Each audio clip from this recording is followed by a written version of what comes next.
Bienvenue sur les news de Samir, on va commenter l'actualité, c'est très intéressant. Ça va être l'Algérie, on va parler de l'Algérie et de Dominique de Villepin. C'est vraiment les deux éléments centraux. Comme je vous dis, moi je commente l'actualité et je donne des clés de lecture pour comprendre un petit peu tout ce qui se passe. Pourquoi Dominique de Villepin par rapport à l'Algérie? Vous verrez. Dominique de Villepin se présente à l'élection présidentielle 2027 et c'est magnifique. Et ça rabat toutes les cartes. Nous avons des tensions entre la France et l'Algérie, et j'ai bien dit dans ce sens-là. Boualem Sansal a pris 10 ans au lieu des 5 ans en appel, ce qui est magnifique. On a un autre journaliste, vous allez voir, Christophe Glycogène ou je sais pas quoi, pareil, qui a pris 7 ans, ce qui fait polémique en France. Et nous avons la France Insoumise qui ont envoyé 2 logus en Algérie pour draguer la diaspora algérienne. Et en même temps, nous avons Manon Aubry qui va à la télé française, vers la télé, pour cracher son venin sur l'Algérie. Donc, qu'est-ce qui se passe ? Je vais vous expliquer, mais juste avant, je vous invite à vous abonner, laisser un commentaire et pour ceux qui ont les moyens, n'hésitez pas à faire un don sur Tipeee, le lien est en message épinglé. Et je rappelle qu'il y a la canicule. La canicule, ce n'est pas des fortes chaleurs, il peut faire 70 degrés la journée, ce n'est pas une canicule. La canicule, c'est quand la nuit, il fait tout autant chaud et que le corps n'arrive pas à se reposer. Donc n'hésitez pas à investir dans une petite clim qui coûte 200 balles, c'est vraiment quelque chose d'important. Il faut que le corps se repose pendant au moins 5 heures au frais. N'hésitez pas à boire, mais surtout du frais. Ok, très important. Surtout les gens qui ont des problèmes de santé, des handicaps, des personnes âgées, les enfants et ainsi de suite. Et bien évidemment, les femmes enceintes. Vous êtes magnifiques, les femmes enceintes. Bref, alors. On va regarder les articles un à un pour comprendre un petit peu ce qui est en train de se passer. Nous avons monsieur Boualem Sansal qui, se sentant en sécurité, crachait sur l'Algérie à maintes et maintes reprises, appelait à la destruction de l'Algérie en soutien à Israël, disait qu'il fallait faire comme pour la Syrie, comme pour l'Irak, etc., qu'il fallait payer des terreaux, détruire l'Algérie et comme ça ils pourront se taper toutes les gonzesses algériennes, pas le choix, etc. Le problème c'est qu'il s'est fait attraper et puis il a été condamné et ainsi de suite. Il a payé de ses conséquences. Il a eu un procès équitable et il a pris 5 ans, ce qui a pas mal choqué les Algériens parce que c'est pas beaucoup, 5 ans pour techniquement des actes de terreau, hein, tu vois.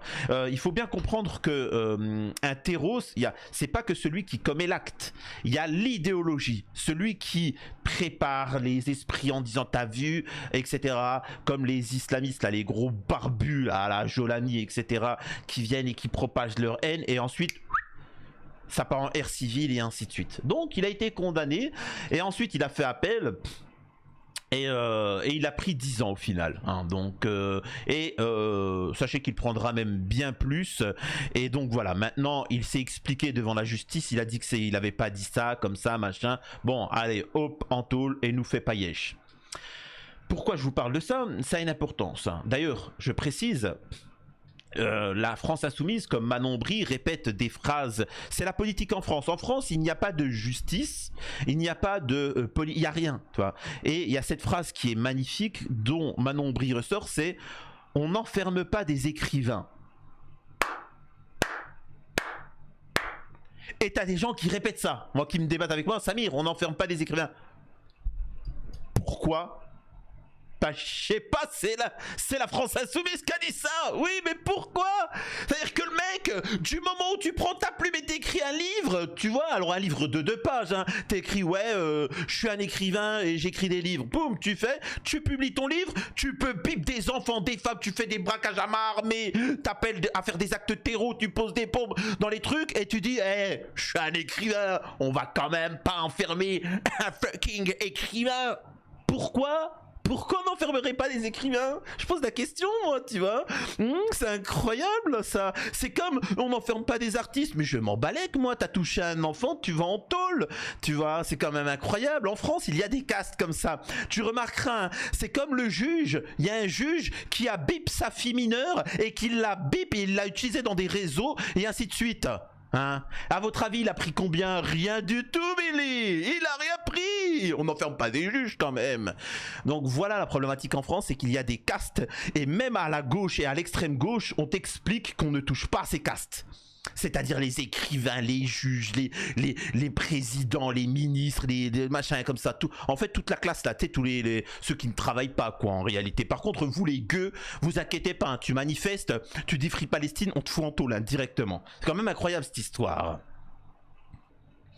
Alors là, je vous amène les éléments. Après, je vous donne ma clé de lecture, mes éléments pour comprendre un petit peu tout ce qui est en train de se passer. Ok. Christophe Glaise, journaliste sportif français condamné à 7 ans de tôle en Algérie. Le tribunal de Tizi Ouzou en Algérie a condamné un journaliste français spécialiste du football, bien évidemment. Mais attendez 2 secondes, il y a quelque chose qui ne va pas là. Attendez 2 secondes. On fait pause. Pouce. Pour ceux qui ne savent pas, Tizi Ouzou c'est où? C'est où Tizi Ouzou? Mais Tizi Ouzou c'est pas en Kabylie, mais je comprends pas. On m'expliquait que la Kabylie est en guerre contre l'Algérie. Je comprends pas, faut me le dire. On me disait que c'était un territoire indépendant. Hein, qui se battait, c'était la liberté face aux barbares algériens. Hein? Je comprends pas. J'arrive pas à comprendre. Tiens, les gars, encore une fois, je le répète, je sais pas pourquoi les Français parlent des Kabyles.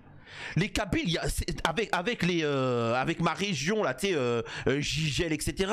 Tu sais, c'est les plus, c'est les plus durs, tu vois. Tu sais, c'est vraiment si demain il y a une ère avec, par exemple, la France. C'est ils sont tous, hein, tout Algériens de A à Z, du nord au sud, est ouest, ils pensent pareil. Mais tu sais, il y a les manières, tu vois, le caractère Gigel, Kabyle, c'est dur, hein. Attention, hein. Ah, c'est pas, ils te la mettent pas à l'envers, mais ils sont durs, tu vois. Et je sais pas pourquoi on nous explique que ils sont, je comprends pas. Donc là, on voit bien que les Kabyles, ils vous la bipent, tu vois. Incroyable, bande de comiques. Bref. Donc le tribunal en Kabylie a condamné cet individu pour apologie du terreau. Hein, donc voilà, Reporters sans frontières et son employeur, le groupe SoPress, qui dénonce une sanction injuste. Il fera appel dès lundi. Oh mon Dieu, j'espère qu'il prendra un peu plus. Journaliste français de football, Christophe Glaise, détenu en Algérie depuis 2024, mai 2024, a été condamné à 7 ans de prison ferme par le tribunal de Tizi Ouzou en Kabylie, hein, a indiqué le dimanche 29 juin Reporters sans frontières et son employeur, le groupe SoPress, en dénonçant une sanction injuste. Un appel sera interjeté dès demain, lundi. Le journaliste indépendant de 36 ans, collaborateur des magazines SoFoot, etc., s'était rendu en Algérie en mai 2024, notamment pour un sujet sur le club de la jeunesse sportive de Kabylie. Selon Reporters sans frontières, il a été arrêté en mai 2024 à Tizi Ouzou et placé sous contrôle judiciaire pour être entré dans le pays avec un visa touristique pour apologie du terreau et pour possession de publications dans un but de propagande nuisant à l'intérêt national. Ces dernières accusations, voilà. Alors en résumé, le pauvre, en fait, il était en France. Ah ouais, t'as vu les Kabyles? Ouais, t'as vu les Kabyles? Et donc il est parti en Kabylie et il est venu en disant aux Kabyles, ouais, tranchez la... Allez, tu vois, on va faire ceci, on va faire cela aux Algériens, c'est des trucs, c'est machin. Bah les Kabyles ils ont dit mais il est complètement taré celui-là, mais il est complètement ouf, il veut quoi ce français là? Ah ouais, file-moi ta fille là. Oh, file-moi ta fille. Mais sérieux lui? Tu vois, ils l'ont pris par le callback, il nous dit bah allez tout de suite toi. Et donc voilà, 7 ans, hein, c'est bon, il a compris ce qu'il en était. Il s'est brisé les dents. C'est comme un peu Retailleau qui a regardé un peu trop Gulli. Il a regardé Gulli et s'est dit j'allais faire un bras de fer contre l'Algérie. Le mec il est haut comme de pommes et le mec c'est un quart de portion et il a voulu faire un bras de fer avec l'Algérie, il s'est brisé les os miskin. Donc voilà, donc et moi je répète, apologie du terreau, le pays qui a condamné le plus, alors ça c'est du concret, le pays qui a condamné le plus d'êtres humains pour apologie du terreau, à votre avis c'est qui? C'est la France. En quelques mois, ils ont dépassé toute l'humanité. Tous ceux, et j'ai bien dit, même en ami israélien, n'importe quel pays, il n'y a pas eu ça. En France, il suffisait que tu dises un mot, Free Palestine, apologie du terreau, t'étais convoqué, et ainsi de suite, et ainsi de suite. Et tout le monde a été convoqué, hein, c'est un truc incroyable. Donc ça me fait rire quand ils se permettent de dire, oh mon Dieu, ce n'est pas valide, cette accusation d'apologie du terreau. Maintenant, voilà, ça c'est un petit fait, etc. Il n'y a pas de souci. La question à se poser, c'est qu'est-ce qui se passe en France? Pourquoi autant d'agitation avec l'Algérie? Je rappelle qu'en 2027, il y a l'élection présidentielle et nous avons un événement qui n'était pas prévu du côté de l'extrême gauche et de l'extrême droite. Et moi, je rappelle, je vous l'avais dit, Dominique de Villepin va se présenter en 2027. Rappelez-vous à l'époque. Et là, ils vont tous chier dans leur slibard et ils vont paniquer parce que la communauté franco-algérienne, qui est composée de millions de personnes, se souviendrait des crachats qu'ils ont reçus à la gueule de la part de la France insoumise et ils agiront en état de cause. À ce moment-là, vous vous rappelez que la France insoumise se donnait à cœur joie sur l'Algérie. Depuis que Dominique de Villepin s'est présenté, vous avez pu voir un changement drastique de son positionnement. Un petit galop d'essai à Garges-les-Gonesse, l'étrange mythique de Dominique de Villepin. Quelques jours après avoir créé son parti, l'ancien Premier ministre a profité d'un déjeuner champêtre à Garges-les-Gonesse, organisé sans publicité pour un premier discours politique. Donc voilà. Bref. Là n'est pas très intéressant ce qu'il a pu être dit ou autre, c'est pour dire que Dominique de Villepin se lance. Et Dominique de Villepin peut rassembler les gens de gauche, d'extrême gauche, de droite, d'extrême droite. Et par contre, la communauté franco-algérienne qui s'est fait cracher au visage par tous les partis politiques vont soutenir sérieusement Dominique de Villepin. Bref. Et regardez ce que dit Manon Aubry sur l'Algérie. Comment vous qualifiez un régime qui emprisonne un écrivain pour ses opinions? Comment vous qualifiez un régime qui maintient donc, dans ses geôles quelqu'un dont le seul crime, je le rappelle, est d'user de sa liberté d'expression et de sa liberté d'opinion? Donc je rappelle, hein, on parle de liberté d'expression qui est limitée bien évidemment, surtout qu'en France, il n'y a pas de liberté d'expression en France. Tu peux dire ce que tu veux, tu peux dire des dingueries, tu peux dire que je veux qui bip et rien ne se passe. Mais bon, écoutons, moi ce qui m'intéresse, c'est la réponse de Manon Aubry. Mais c'est pas un régime d'une grande démocratie, l'Algérie. Oui, c'est sûr, oui. C'est un régime qui n'est pas d'une grande démocratie. L'autre répond oui, ça c'est sûr. Donc je rappelle ce que c'est la démocratie, je rappelle que l'Algérie vote. C'est l'un des seuls pays d'ailleurs du monde arabe, musulman, etc. qui vote. La majeure partie c'est des royautés qui se passent de père en fils ou je sais pas quoi, etc. Donc ils votent. Donc voilà. Le peuple, tu rigoles pas avec le peuple algérien. Hein, demain, par exemple, le président algérien dit bon, allez, on se soumet à Israël. Je peux vous assurer, hein, il n'y a pas un pays au monde qui pourra le protéger. Hein, je peux vous assurer. Il n'y a pas un pays, tu vois. Donc, c'est familial. C'est pour ça qu'ils l'appellent Oncle Tebboune. Hein, en Algérie, ils l'appellent oncle. Ils appellent leur président oncle. Mon oncle, hey, mon oncle, tu vois. Tu veux boire un petit verre? Ah, Macron, tu l'appelles pas comme ça, tu vois, mais on est bien évident. C'est parce que c'est familial. Il y a une sorte de, tu vois, c'est le patriarche. Bref. C'est le moins qu'on puisse dire. Comment vous le qualifiez alors? Un régime, ouais, autocrate. D'accord, régime autocrate. On est bien d'accord que Mélenchon, tu t'opposes à lui, tu es viré immédiatement. Quand tu t'opposes, quand on a voté non au traité Maastricht, quand on a voté non à l'Union européenne, malgré ça, la France a insisté, a forcé le passage. Nous avons voté à plusieurs reprises contre Macron et pourtant le pouvoir reste macronien. Enfin, à chaque fois qu'on a voté, on n'a pas écouté la France. Ensuite, on a en France les gilets jaunes, des manifestants, des citoyens français qui ont manifesté, qui se sont fait, il y en a qui ont perdu leur vie, des yeux, des mains, etc. Donc voilà, et ça s'est passé en France, pas en Russie, pas en Iran, pas en Algérie, mais en France. Mais il n'y a pas de souci. Encore une fois, c'est normal. Il ne faut pas se poser des questions. En tout cas, où la liberté d'expression n'est pas garantie, l'indépendance de la justice n'est pas garantie. Ce n'est pas donc la Mecque des libertés décrite par Rima Hassan. Arrêtez, à chaque fois vous... Donc voilà, donc ce n'est pas dit par la Mecque de... Alors c'est pas Rima Hassan qui a dit ça, hein, c'est tous les grands révolutionnaires, mais bon bref. Ce qui est intéressant, c'est que l'Algérie ne colonise personne.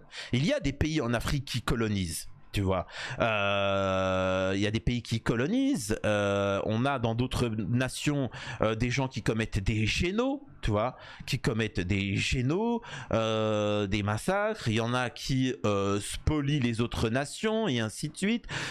Pourtant, ces gens-là, on ne dit pas qu'ils ne sont pas démocratiques, on ne dit pas que ce n'est pas une démocratie. Vous voyez ce que je veux dire?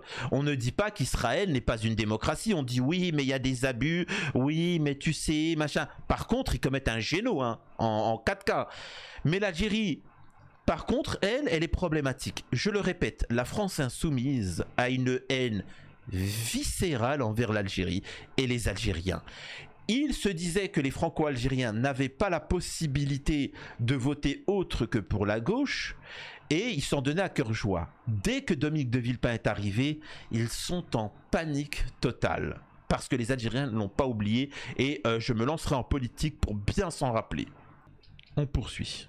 Moins de faire attention à vos propos dans votre parti. Oui, mais pardonnez-moi, Sonia Mabrouk, vous tournez un peu en boucle. Je vous propose de renouveler vos questions d'une fois sur l'autre. Vous verrez. J'aurais aimé les renouveler, Madame Manon Brice, si Monsieur Chancel était à l'extérieur. Mais je le souhaite. Moi, on est tous d'accord pour dire que la liberté d'expression n'existe pas en France. Il y a une censure et ainsi de suite. Je pose la question. Oui ou non? Est-ce que vous vous sentez libre en France? Est-ce que vous sentez que votre gouvernement est à votre écoute? Est-ce que vous sentez que quand vous votez, machin? Je rappelle qu'en Algérie, ils ont réduit l'âge de retraite, là où en France, on l'augmente. C'est vrai ou c'est faux? D'accord. Ils ont augmenté le SMIC, là où en France, ils le réduisent. Ouais, mais Samir, le SMIC, il est bien plus grand en France qu'en Algérie. Oui, mais au total, le niveau de vie, espèce d'abruti, on s'en fout, c'est combien? Tu sais, les gens qui comparent, ouais, Samir, en Algérie, le SMIC, il est à 300 € alors qu'en France, il a... Oui, mais en Suisse, il a 6 000 € le SMIC.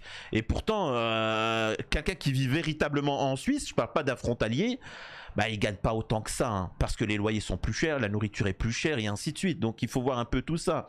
Mais, mais bon, bref. Donc, qu'est-ce que ça signifie? Il faut faire quoi de la France? Il faut que la Russie attaque? Il faut qu'un pays attaque? Je comprends pas. C'est quoi votre proposition? Mêle-toi de tes affaires. On est bien d'accord.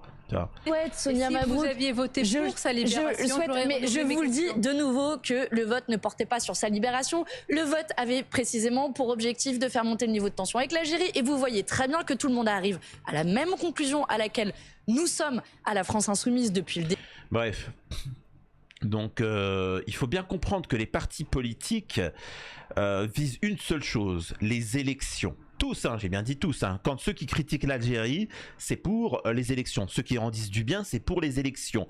Moi, je suis pas en train, moi, je vous impose rien. Je suis pas en train de vous dire ce qui est bien ou mal. Je vous dis juste qu'il n'y a aucun parti politique qui vous dit c'est quoi l'intérêt de la France. Moi, je rêve, et c'est pour ça qu'on va voter pour Villepin. Je rêve d'un président qui vous dit regardez les enfants, la Russie, l'Ukraine. Vous pensez ce que vous voulez de qui est le méchant ou pas. La Russie, on a des intérêts économiques avec eux. Si on les boycotte, regardez ce qu'on va subir. Si on les boycotte pas, on aura l'essence et le pétrole gratuit, enfin pas cher, le gaz pas cher, etc. Qu'est-ce qu'on fait? Oh mes citoyens, qu'est-ce qu'on fait? Eh ben on prend la décision. Vous voyez ce que je veux dire? Je n'en ai strictement rien à voir du reste. Les Iraniens, oui, régime des mollahs, le régime, gna gna gna gna gna. Je m'en fous. Avec eux, on peut leur vendre tous nos produits, à voitures, etc. Qu'est-ce qu'on fait? On les boycotte parce que certains sont pas d'accord sur la manière dont dirigent leur pays, ou c'est pas notre problème et on leur vend des voitures. Les Français décident, toi. Ils décident d'être des clochards à pas de thunes, etc. Mais ils sont contents parce qu'ils ont fait la morale aux autres pays. Faut se regarder soi-même. Ou on décide de faire des accords économiques avec ces gens-là, d'être une nation puissante, développée, et potentiellement après peut-être discuter de valeurs humaines avec ces gens-là, si vous voulez. Mais voilà. C'est vous qui décidez. Sauf que non, la réalité, c'est que vous ne décidez pas. Tu vois, c'est le principe de la France. Et donc, la France insoumise, ayant peur, en ayant vu que justement Dominique de Villepin va rassembler toutes les voix des Franco-Algériens, c'est des millions de votes, et ben ils ont décidé d'envoyer qui? De l'Ogugu, la honte, en Algérie pour draguer la diaspora algérienne. Vous exprimez ce soir, c'est que la masse populaire en France n'est absolument pas d'accord avec ce qu'il se dit par le biais de certains ministres, notamment le ministre de l'Intérieur, M. Retailleau, qui aujourd'hui invective, menace l'Algérie et s'oppose à tout propos qui pourrait essayer de faire avancer nos deux peuples. Et donc du coup, il est vrai que comme faisant partie du peuple. C'est la étant télé maintenant algérienne. représentant du peuple. Oui. J'ai pour ma part embrassé le drapeau de l'Algérie parce que nous avons, avec ma famille, nos racines ici. Et il était important que... Voilà, et c'est là où tu vois que le journal, en fait, ils s'en fichent totalement les Algériens, parce que moi, je serais à la place de la journaliste, je lui dirais, mais alors, comment tu expliques cette haine viscérale de ton parti politique envers l'Algérie? Nous avons au même moment Manon Aubry qui s'exprime. Moi, c'est ça, c'est-à-dire qu'il fait partie d'un parti politique. Qu'est-ce que tu dis, comme quoi qu'on est une dictature, qu'il n'y a pas de liberté d'expression, et ainsi de suite? Exprime-toi, vas-y. Les gens qui m'entourent, celles et ceux qui me regardent à travers la politique que je mène en France, sachent que j'ai aussi des racines ici. Et arrivé à l'Assemblée nationale, j'ai dû avoir affaire, comme vous l'avez dit, à des personnes qui ont pour nostalgie l'époque de l'OAS, des descendants de fondateurs de l'OAS, comme la famille Tabarot. Allez, oh c'est nul, oh c'est ennuyant, excusez-moi, c'est ennuyant. Allez, on passe, on regarde une autre vidéo. Voilà. Moi, je suis très fier que le peuple algérien ainsi que le gouvernement prend sa part dans le combat que nous menons pour le droit international. Et ils le font très bien en soutenant le peuple palestinien, ce qui est pour moi une très grande fierté puisque... Seulement le peuple palestinien? Non, l'Algérie n'a pas une particulière... Enfin, oui, par rapport à la Palestine, mais tous les pays colonisés, tous ceux qui sont en souffrance et qui réclament leurs droits. C'est ça, hein, l'Algérie, comme tant de pays, hein, l'Afrique du Sud, tant de pays, hein, donc... Comme vous le savez, je suis aussi d'origine algérienne. Voilà, en fait, c'est ça. C'est-à-dire qu'en fait, ils prennent vraiment les Algériens pour des teubés. Alors qu'ils ont envoyé de l'OGU, je suis franco-algérien, votez pour Mélenchon. Pendant ce temps, Mélenchon, il pisse sur l'Algérie comme ça. Incroyable. Vous inquiétez pas, les Algériens voteront Dominique de Villepin. Voilà. Donc, je suis fier de voir sur des espaces publics des drapeaux de la Palestine. Hier, il y avait une course à pied et des gens couraient avec les drapeaux palestiniens. Et c'est très important pour les peuples qui aujourd'hui savent qu'il faut se mêler du droit international, de se mobiliser face à ce qui se passe en Palestine. Je vous rappelle quand même qu'il y a plus de 55 000 morts et environ 300 000 disparus. Et il est donc très important que l'Algérie soit à leur côté. Et donc, je suis ravi de cela. Que peut jouer aujourd'hui l'Algérie avec son Parlement et son gouvernement et peut-être d'essayer Ah, c'est un gouvernement. Bah alors, faut se mettre d'accord là, les filles, là. Hein, de faire en sorte d'envoyer de l'aide humanitaire comme ils l'ont sûrement fait, d'essayer de peser sur les relations internationales et de peser sur la question du droit international, ce qu'ils font de toute manière. Et je pense qu'ils en font déjà assez s'ils ont de toute manière reconnu l'État de Palestine, c'est qu'ils ont fait ce qu'ils pouvaient. Bref, tout ça pour vous dire, encore une fois, là, il se met en camis, en djellaba, devant la mosquée à Alger, la plus grande mosquée, la troisième plus grande mosquée au monde, hein, si je me trompe pas. Donc voilà, moi ce que j'essaie de vous dire encore une fois, que ça vous plaise ou non mes propos, c'est que c'est tous des hypocrites. Là, tout ce qu'on est en train d'assister, c'est Dominique de Villepin. C'est-à-dire que comme Dominique de Villepin, ils sont tous en panique, ils savent plus ce qui est en train de se passer, ils savent plus où se positionner. Papa est arrivé à la maison, la petite fille accuse le petit garçon accuse l'autre petit garçon, le petit garçon accuse maman, maman se cache, etc. Donc voilà, papa est arrivé et ça va déménager. Tous ces gauchistes, ces droitardés, tous ces gens qui pensent qu'à leur propre intérêt, à leur idéologie, c'est fini. Dominique de Villepin va représenter tous les Français, et j'ai bien dit tous les Français, et va remettre un peu de diplomatie, un peu de ménage à tous ces TikTokers et ces influenceurs qui font des phrases alambiquées, des petites punchlines comme ça, qui nous coûtent cher économiquement à la France. Mais voilà, donc c'est bon, c'est fini, il y en a marre. Allez, ça circule. J'espère que ça vous a plu. N'hésitez pas à me dire en commentaire ce que vous en pensez. Des bisous à tous.